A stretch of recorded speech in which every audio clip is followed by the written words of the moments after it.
Salut les connectés. 2023 est censé être l'année d'un iPhone bien particulier, l'iPhone 15. Ouais, bon, c'est juste lui après l'iPhone 14, il n'y a rien de spécial. Alors en fait si, parce que c'est censé être le premier iPhone avec un port USB-C. Mais non, faut vraiment faire ça? Non, du moins je ne pense pas. En fait, je vais surtout expliquer pourquoi. Je tiens à préciser en premier lieu que ce que je vais dire est avant tout une hypothèse qui est personnelle. Ne prenez pas au pied à la lettre ce que je vais dire. Tout d'abord, on fait ce qui est le plus important pour JDG, et c'est pas insulter des jeux de merde ou dire que YouTube c'était mieux avant, ce qui est complètement faux puisqu'avant, j'étais pas là. C'est le contexte. Pour lutter contre le gaspillage électronique, l'Union européenne a voté une loi qui a pour but de définir un connecteur universel et surtout unique pour l'ensemble de nos produits électroniques. En particulier pour cette vidéo, les smartphones. Et c'est l'USB-C qui a été désigné comme le grand gagnant. L'objectif, c'est d'avoir un câble de recharge unique pour tous nos appareils. Il y a des inscriptions. On dirait du juridique. Je ne peux pas le lire. Ce langage est celui de l'UE, que je ne prononcerai pas ici.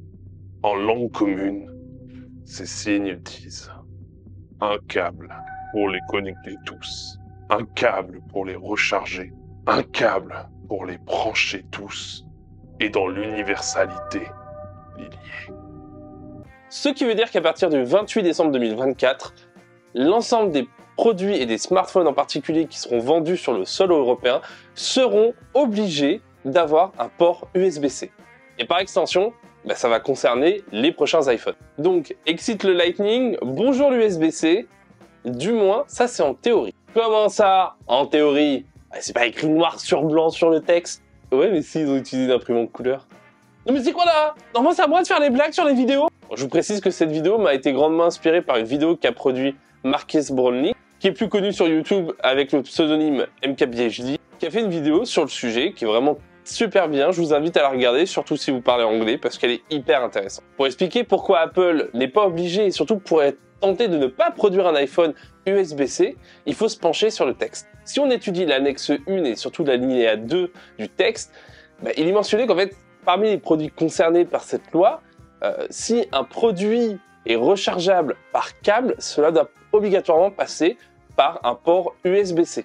Et c'est là que la faille juridique apparaît. Si l'Union européenne n'oblige pas Apple à produire un iPhone en USB-C, elle l'oblige à intégrer cette connectique si l'iPhone est rechargeable en mode filaire. Sauf qu'actuellement, Apple a une solution de recharge sans fil qui est plutôt fiable, le MagSafe. Et si en plus on joue avec les mots, Apple, dans sa communication officielle, n'a jamais dit qu'ils allaient créer un iPhone avec de l'USB-C. Ils ont dit qu'ils se conformeraient à la loi qui a été votée par l'Union européenne. Ce qui veut dire que MagSafe pourrait devenir la seule solution pour recharger un iPhone dans un futur proche. Mais pourquoi? Pourquoi? Mais l'argent. Je connais pas trop. MagSafe est fonctionnel, il est apprécié du grand public et surtout, il peut permettre à Apple de pousser ses consommateurs à acheter des nouveaux accessoires. Il faut savoir que la loi ne les oblige pas à vendre un iPhone avec un câble MagSafe. Par conséquent, ils peuvent très bien vendre un iPhone sans inclure son câble de recharge dans la boîte. Après tout, Nintendo a bien vendu des New 3DS sans chargeur. Et personne n'a crié au scandale. Si, un petit peu en fait. Et pour Apple, donc, c'est potentiellement une super opportunité de vendre des palettes d'accessoires vendus à prix fort, ou alors de vendre des licences et obtenir des royalties pour chaque produit MagSafe compatible qui seront vendus par des constructeurs tiers. Alors, c'est bien mignon. Merci, tu sais, pas mal beau gosse dans ton genre aussi. Ouais, je sais. Mais ce que je veux dire, c'est qu'Apple a bien des produits en USB-C, comme les MacBook ou les iPad Pro. Alors, tout à fait, mais c'est pas du tout un bon argument. Il y a une grosse différence avec l'histoire de l'iPad. C'est que là, c'est Apple qui a choisi de passer l'iPad à l'USB-C. Essentiellement, c'est parce que l'iPad Pro se rapproche de plus en plus d'une utilisation similaire à ce que peut offrir un ordinateur portable, et que à ce niveau-là, le Lightning, il était un peu light. Joli. Pour certaines utilisations, comme par exemple le transfert de fichiers images très lourds pour les photographes, et par conséquent, Apple a dû se tourner vers une technologie qui était déjà présente sur ses ordinateurs, l'USB-C. C'est absolument logique comme démarche. Il y a aussi une grosse différence par rapport à le futur iPhone 15. C'est que lorsqu'Apple a décidé de passer les iPads à l'USB-C, c'était l'ensemble des iPads vendus dans le monde.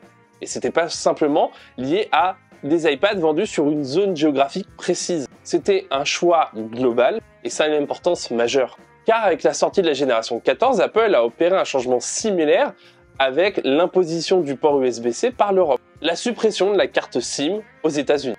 Ah, j'adorais SIM. Qu'est-ce qui faisait rire, surtout quand il s'habille en nana. Hein?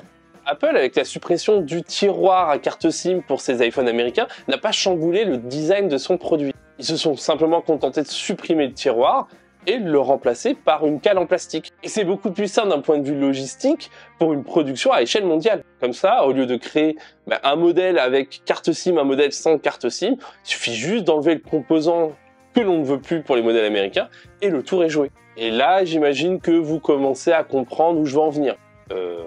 Ouais, bien sûr. Avec cette faille juridique, avec la manne financière que peut représenter la vente de licences MagSafe ou des accessoires Apple, pourquoi Apple produirait un iPhone USB-C alors qu'il serait juste plus simple de supprimer le port Lightning comme ils ont fait avec la carte SIM pour les modèles américains? Parce que passer à l'USB-C, ça pourrait obliger Apple à revoir l'intégralité du circuit intérieur de son iPhone. Soit pour qu'il soit compatible avec le nouveau port USB-C, donc ça veut dire avoir deux modèles différents, soit redesigner un port USB-C pour que celui-ci corresponde parfaitement à l'équivalent de la taille que prend un port Lightning. Et sans compter les découpes au niveau du châssis, qui pour quelques petits millimètres peuvent beaucoup changer. Et chez Apple, on sait que le moindre millimètre, ça compte. C'est pas la taille qui compte, c'est la manière dont on se branche. Donc à mon très humble avis, l'iPhone 15 n'aura pas de port USB-C. Au mieux, il va conserver le port Lightning encore une année, puisque d'un point de vue légal, ils ne sont pas obligés de passer à l'USB-C. Au pire, Apple va supprimer totalement le port de recharge filaire sur son iPhone. Et cerise sur le McDo, plus de port de recharge, c'est la possibilité d'avoir un iPhone qui sera encore plus résistant à la poussière, résistant à l'eau, et on n'aura plus de problème de passer notre temps à enlever les moutons qui s'accumulent à force de traîner dans nos poches. Voilà pour cette première vidéo sur le fil rouge de l'iPhone 15 pour l'année 2023. N'hésitez pas à me dire en commentaire ce que vous pensez qu'Apple va faire par rapport à l'USB-C. Si vous souhaitez plus de vidéos de ce type, d'analyse, de billets d'humeur, n'hésitez pas à me le faire savoir et moi comme ça j'en ferai parce que c'est un peu le fil rouge de l'année, donc tant qu'à faire du contenu, ça fait des vues. Surtout, n'hésitez pas de vous abonner à la chaîne, de liker, de partager, c'est gratuit et moi ça m'aide énormément. Et bien sûr, n'oubliez pas de rester connecté sur les internets. Ciao!